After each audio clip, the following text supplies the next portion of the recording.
Welcome to the Military Transition Academy's PM Pathfinder series, where Max Rogers, former enlisted Marine turned naval officer and civilian energy industry project manager extraordinaire, teams up with the former Navy enlisted and Army officer candidate Eric Doc Wright, Vesta PM's founder and best-selling author, alongside Jeremy Burdick, a retired Air Force chief, aircraft mechanic and aviator turned civilian operations chief and process specialist for Vesta PM and the PDU University, bring you an audio-video suite to help you find the path while mentoring you in the profession of project management.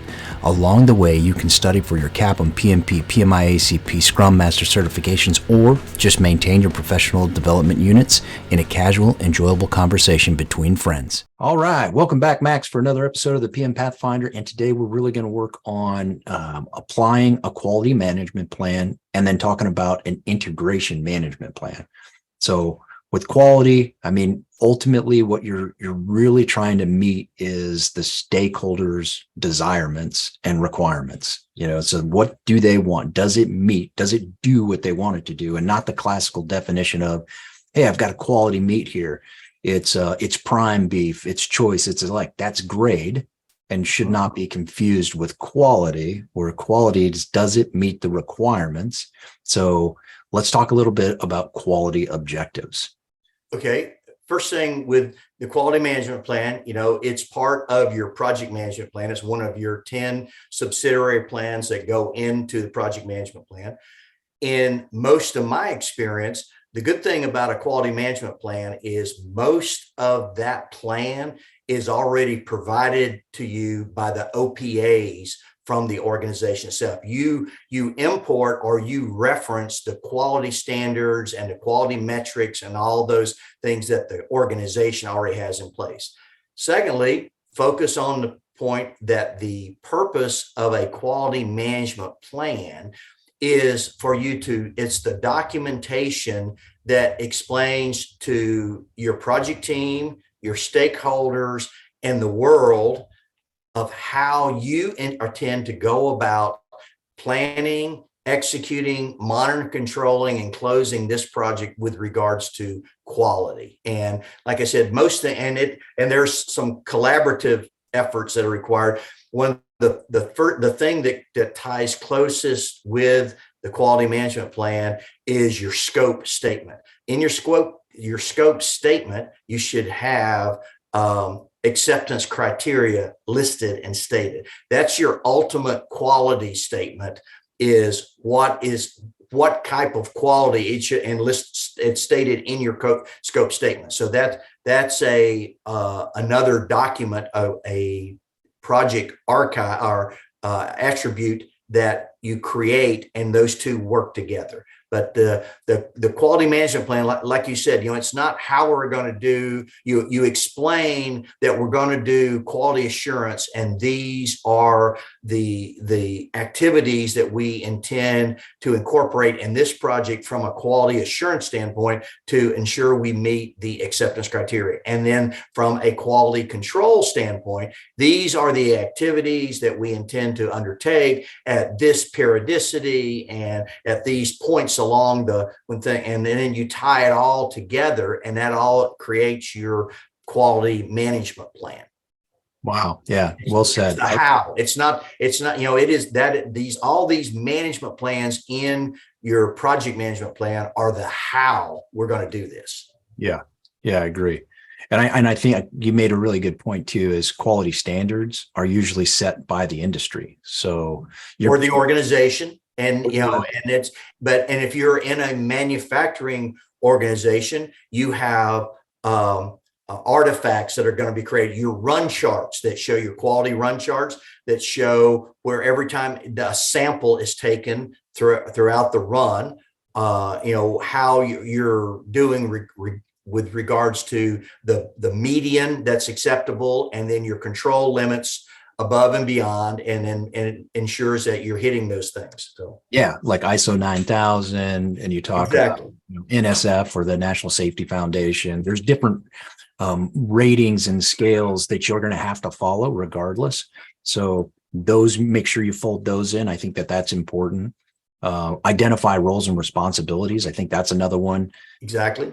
that you want to make sure that somebody is responsible, like a quality manager or a quality assurance team, or somebody that has a ringable neck that, hey, what's going on here? Who do I talk to? And once again, that's another artifact. That's your RACI diagram. All that should be annotated on your RACI diagram as far as your quality activities. And and like I said, of all the management plans in your project management plan, the quality management plan is the one that is the mostly reliable on other OPAs and other documents and other standards. You call those out and say, hey, we're going to plan and execute this project in accordance with ISO 9000. Then you don't have to go through and list all the steps that are in ISO 9000 or 9001, whatever the standard is that your organization, and that's typically dictated by your organization as to what the industry accepts or the customer. And then sometimes it's written in the scope of work that the customer says, hey, I want to ensure for quality that these steps are taken, or this is done, or this is performed. And, but the quality management plan is where all of these requirements are documented. Yeah, right on. I also like that you brought up the difference between assurance and control. Yep. So quality assurance, implementing those assurance activities to proactively prevent defects, and then quality control to monitor and verify. Exactly. I think that's the biggest difference there. And then, obviously we always want to improve continuously. So continuous improvements there. It's a culture of just looking for ways to get better. Mm-hmm. That can be folded into your quality. That's where it would fit nicely with a lot of people talk about like green belts, Six Sigma. Quality is really where PMI and those organizations begin to mesh well. Exactly. So that's something to bring up for all the aspiring green belts and black belts out there. Is like, where does this fit in? Quality, right? That's where we do it. Continuous process improvement. And then talking about, just communication, reporting. You've got those activities that you built. You're going to report on them. You're going to capture them. I love the fact that you brought up a control chart, right? Mm-hmm. You brought up a RACI. So RACI, responsible, accountable, inform and consult, right? That's where you're going to basically, so for the military folks out there listening, thinking about PACE, right? Primary, alternate, contingency, and emergency. You're identifying individuals and their responsibility lanes. So it helps you with communication, clarity of responsibility, and who is the person to talk to for whatever activity. So well done bringing that up. How would you say quality ties into risk? They're neck and neck. I mean, your non-compliance or non-compliance with quality or regulations, that's the biggest risk in every project. So you're always at risk that your product is not going to meet your acceptance criteria and your industry standards and those sort of things. So it's directly tied to risk. There should be quality things should be on your risk register. The quality of the product. If you're in a manufacturing situation, especially, your ability to produce quality components that then go into your final product, that's a risk. And the risk that a component that doesn't comply with the quality slips by and then gets incorporated into your final project, that's a huge risk, because then you're looking at a makeover to do it all over again and that if that non-compliance or non-conformance doesn't show up until final testing, or it fails, a component fails during final testing. And so then you're left with the option of making it over again, and which is a huge risk to cost and schedule. So yeah, right on. I like it, because now you don't want it to be, the worst case would be an escape defect, right? That's where you're handing it to the customer and the customer finds it. That's terrible. Right, exactly. Then you got to handle it under warranty. So exactly. Yeah. And then the next worst thing is waiting till the 11th hour. And then you figure out a defect, and it's like, oh no, how far back do I have to go make it?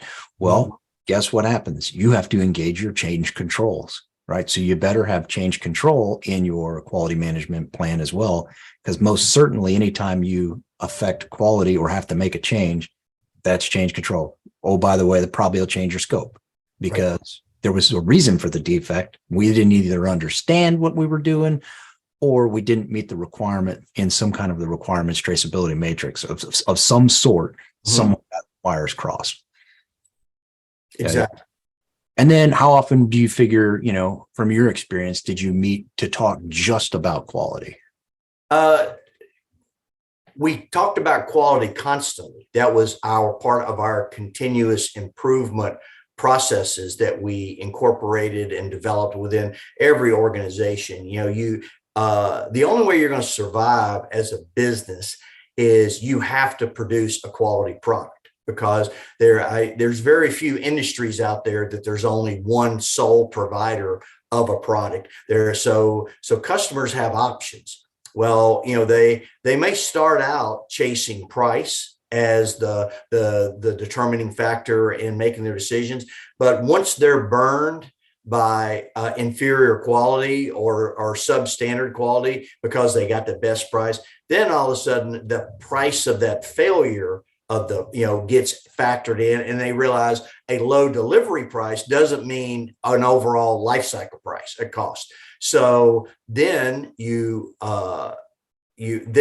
customers are willing to pay for quality. And especially if you can demonstrate to them that your prices are set up and the price structure is based on the quality quality materials you use, the quality standards that you adhere to, the quality assurance and the quality control measures and processes that you've developed and that you utilize during the production of this material or this equipment or whatever it is. And they realize there's cost associated with that. A lot of customers don't understand what the level of quality control and quality insurance is.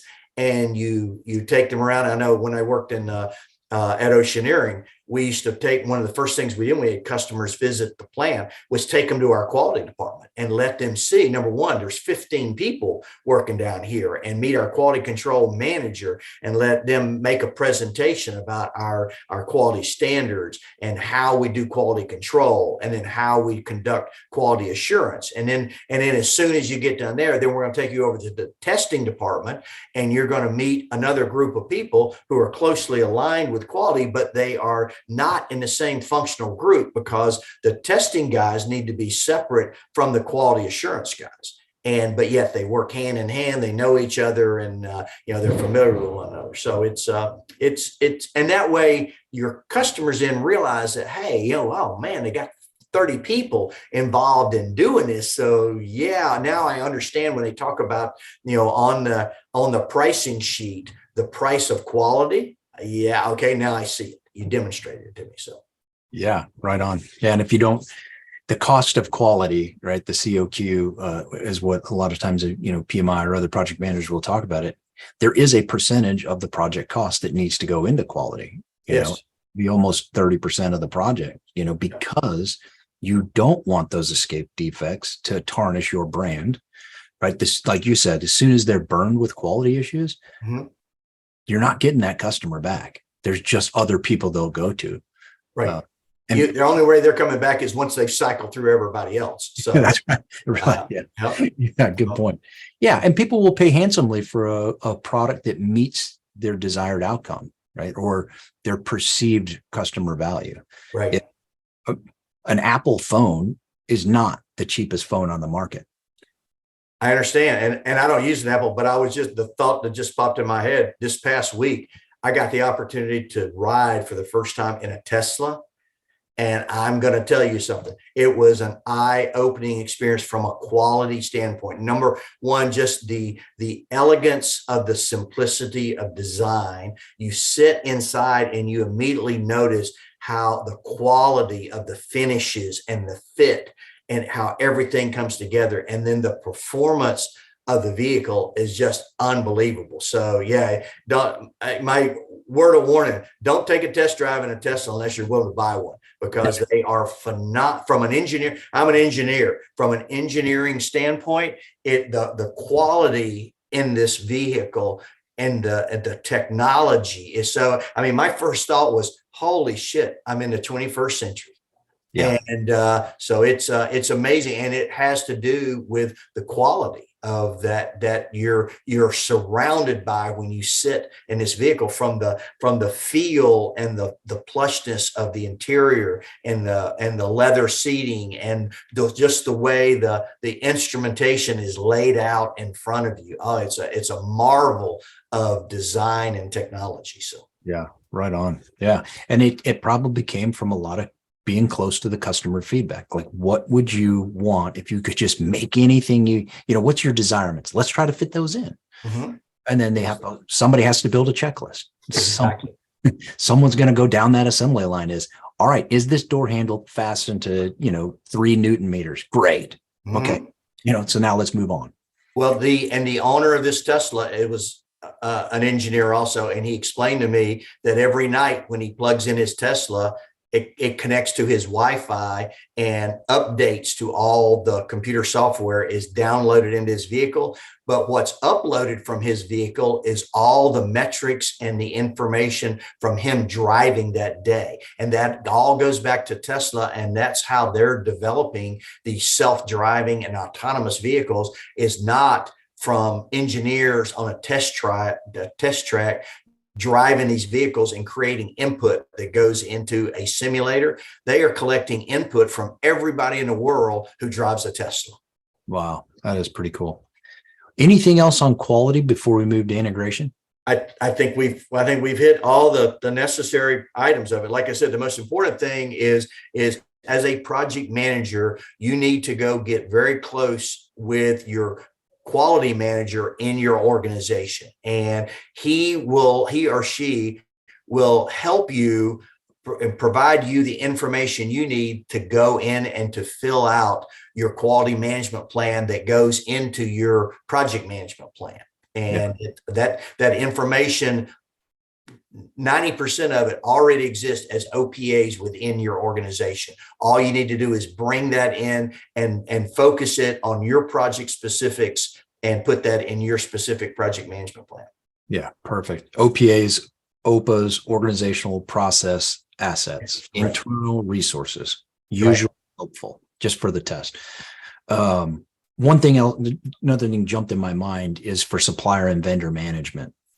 Somebody needs to make sure that they're assessing the procurement team utilizing quality metrics as well. So you want to make sure whatever you're bringing into your project, whether it's a steel beam or a plastic part or something else, that it also meets the requirements of the ultimate deliverable.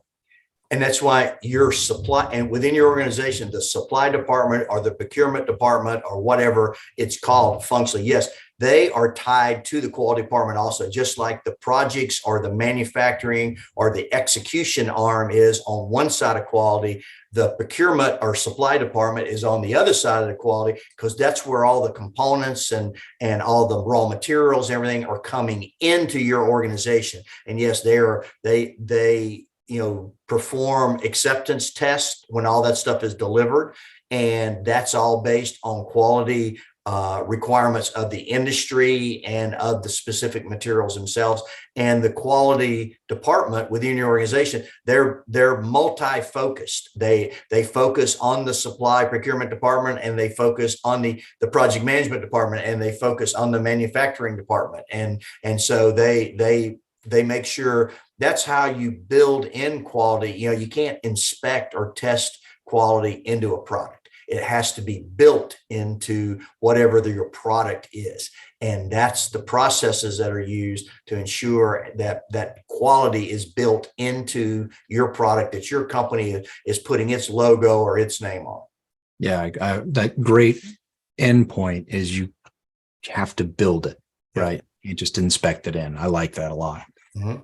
But you're making with the inspections, you find a defect, you make a correction, you go build it. Right. I think that's a really good place to end on. Better ingredients, better pizza. Papa John. There you go. All right. So on to the integration management plan.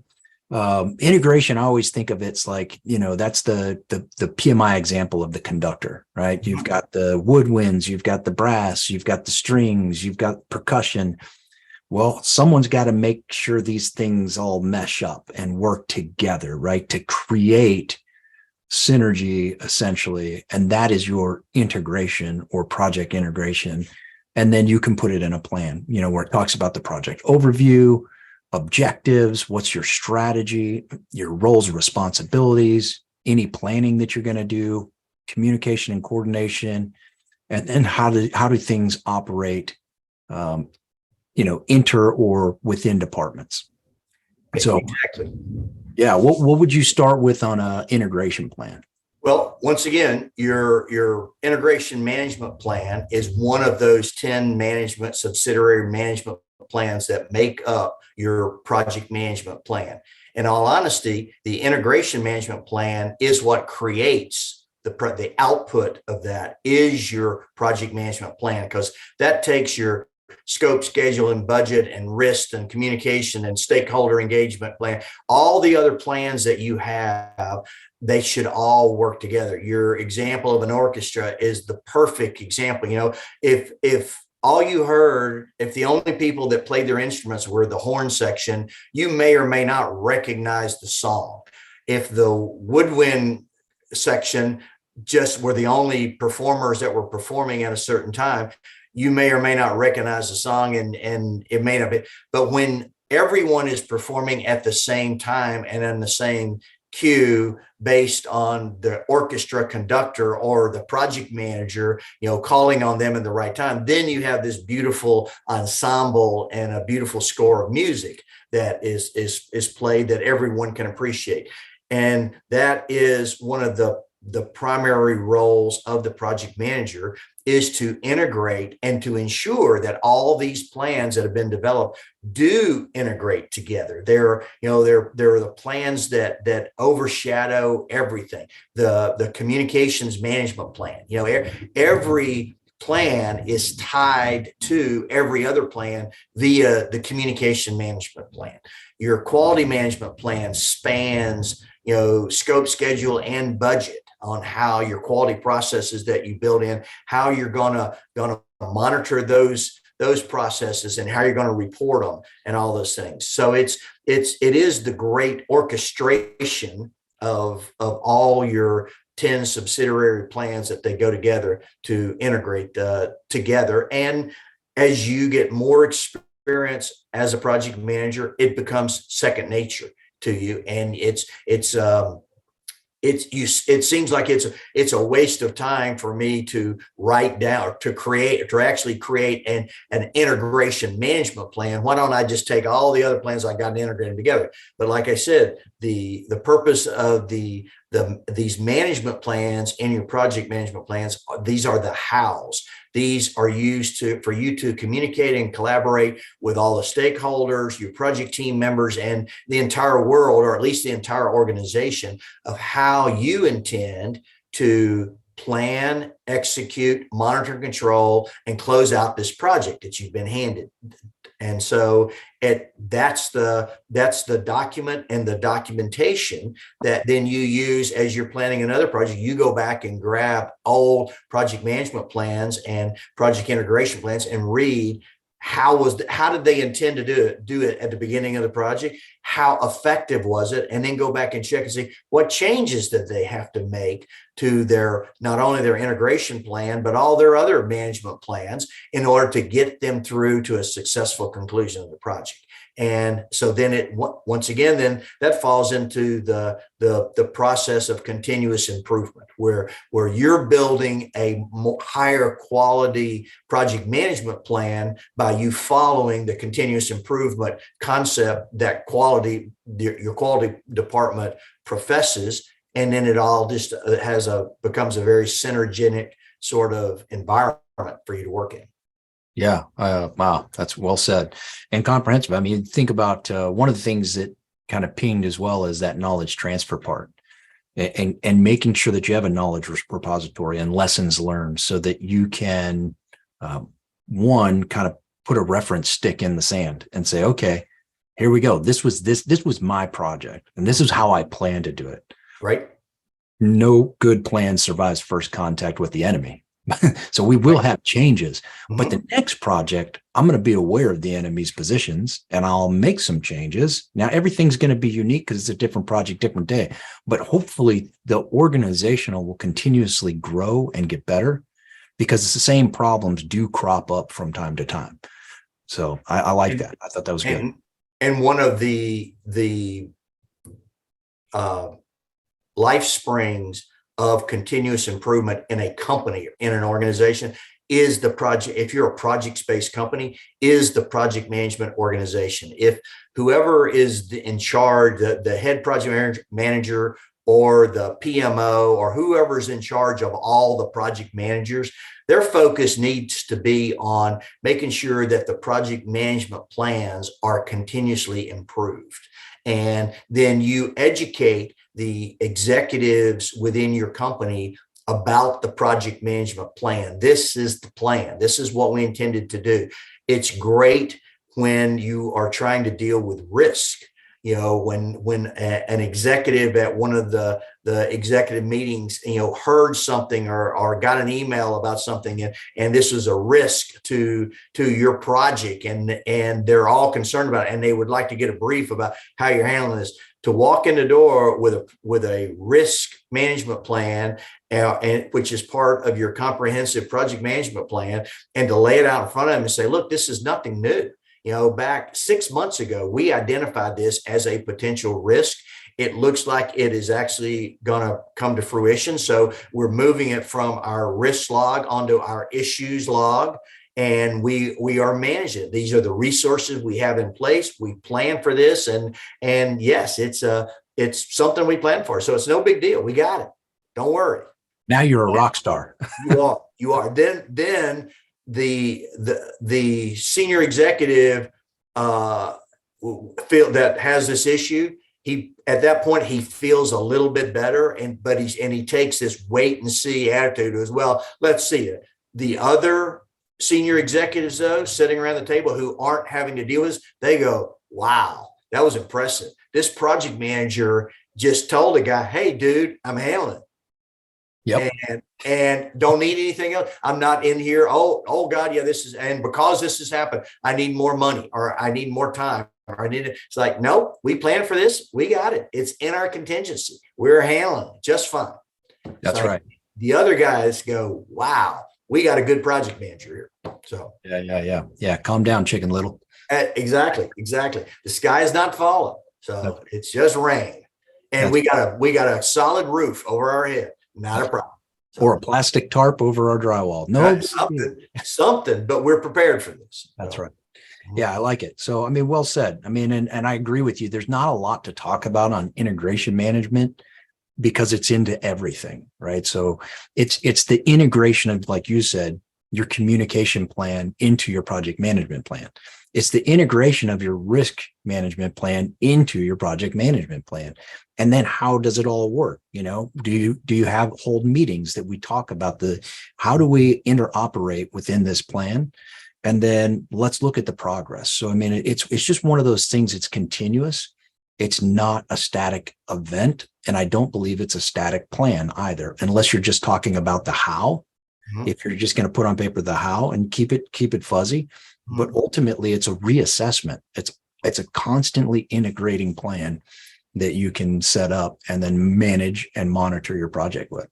Right. I've always been an action person. You know, I want to go do it. I want to and planning was something that I had to learn the importance of.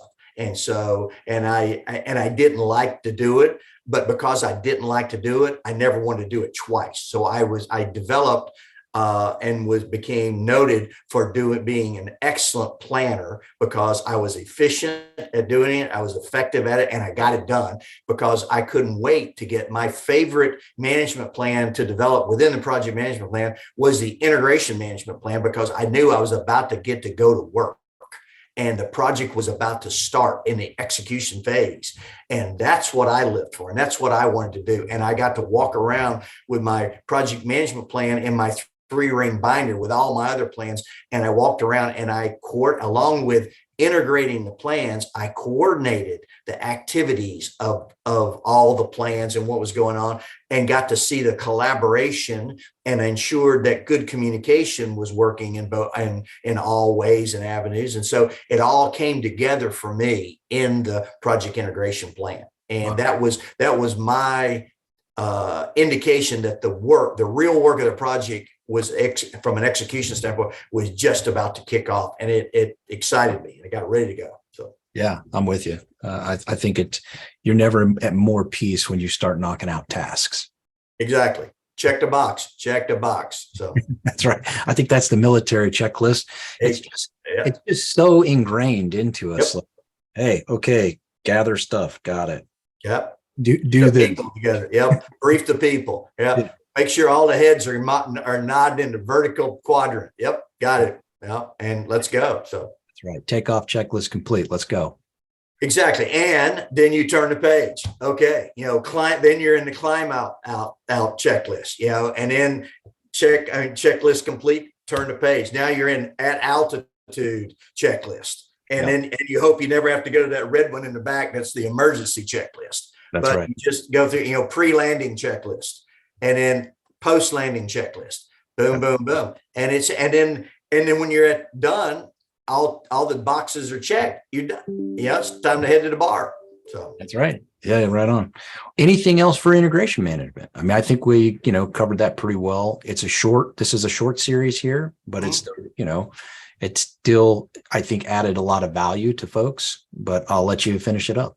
I would just say integration management, the development and the creation of the integration management plan is one plan that as you grow as a project manager and as you gain experience, it's going to get easier to do, and it's going to get more flesh on the bones as you go, because you're going to learn more things I need to put in there in order to integrate all these plans, these other subsidiary plans that I have, to make them mesh and work together as one integrated plan. It's all my project management plan now. It's no longer my stakeholder management plan and my cost management plan and my scope management plan and my schedule management plan. It's all one thing. Once it's properly integrated together, it's your project management plan.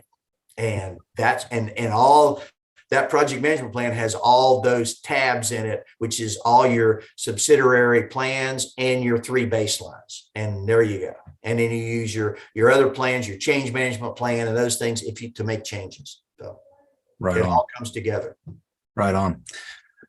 Yeah, way to wrap it up. I think that's good. And I agree 100%. Your first one may start off really light. It may be one sentence about configuration management or integration testing, and then it'll turn into, oh, dear goodness. Mm-hmm. I didn't. Now I've learned I need to pay it. We need to focus on this, especially, the communication plan and the stakeholder management plan will be intimately tied together and reviewed on a weekly basis, and to ensure that our stakeholders receive the communications that they have stated as a requirement, and yada, yada, yada. Exactly. And that's what, and anyone who has a career in project management, if you pull out that your first project integration plan you ever created and pull out the project integration plan from the last project you managed, yes, it's, one's a short story, one's a novel. There you go. Yeah. All right. Well, thanks again for another great episode, and we'll see you guys next time.